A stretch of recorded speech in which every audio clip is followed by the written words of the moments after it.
Looking through this huge stack of OS architecture notes and early design docs you sent over, our mission for this deep dive is actually highly focused. Oh, yeah. Extremely focused. Right. We are answering one fundamental question for you today. Why were threads invented?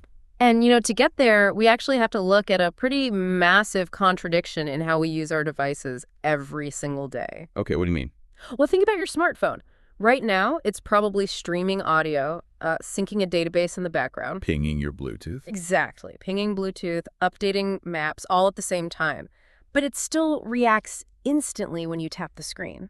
Right. We expect this flawless illusion of simultaneous action, all the time. But as engineers, we know every single one of those tasks takes time. It does. Fetching network data, querying a database, it inherently requires waiting. Exactly. Which begs the question, if all these operations involve waiting, why doesn't your app just, freeze completely while it waits for a single network packet to arrive? Right.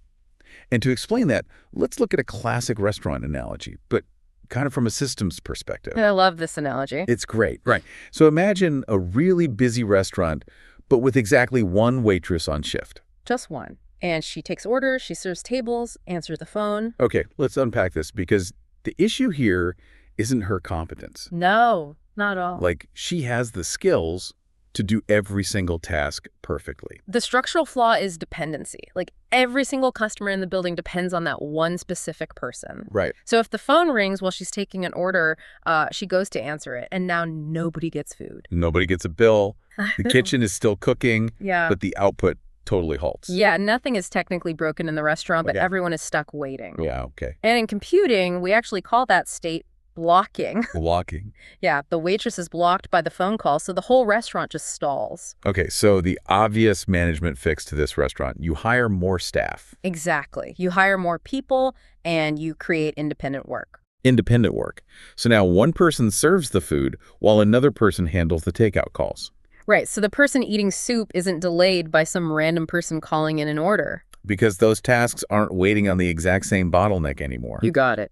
Okay, but applying that to early software, how bad was the bottleneck, really? Early programs only had one single execution path, right? Completely sequential logic, yes. Wow. It was exactly like that solo waitress. If one operation in the code had to wait for something, say a slow hard drive spinning up to read a file. Oh, no. Yeah, that single execution path became blocked. Wait, really? So if I click download on a big file, the whole line just stops, like even the user interface? No, the entire application becomes totally unresponsive. That's where you get the spinning hourglass. Exactly, the spinning hourglass. You couldn't even click a cancel button because the UI instructions were stuck in the exact same blocked line right behind the download. That is wild. Here's where it gets really interesting, though. Operating systems needed a fundamental architectural shift because they couldn't survive with linear code. No, they couldn't. But they also didn't want to launch a brand new application for every tiny background task. Right, because that's like building a whole new restaurant just to answer the phone. That's a perfect way to put it. So they needed a way to put multiple independent execution paths inside the exact same application. Exactly. And that brings us to the answer of our mission today. Those independent execution paths. The ones engineered to handle independent work so your app doesn't freeze when one task blocks. We call those threads. Threads. They exist to break the bottleneck. That's the whole reason. It makes so much sense. But, now that you know why threads were invented to do this independent work, there is a massive lingering question here. Oh, a huge one. Right. If you engineer all these independent threads to run around doing work inside the exact same application space, how do they not constantly corrupt each other's work? Yeah, imagine 10 waitresses sprinting around a tiny kitchen trying to grab the exact same plates. How do they not drop everything? It's chaos. It sounds like chaos. And that is a puzzle we are going to explore in a future deep dive.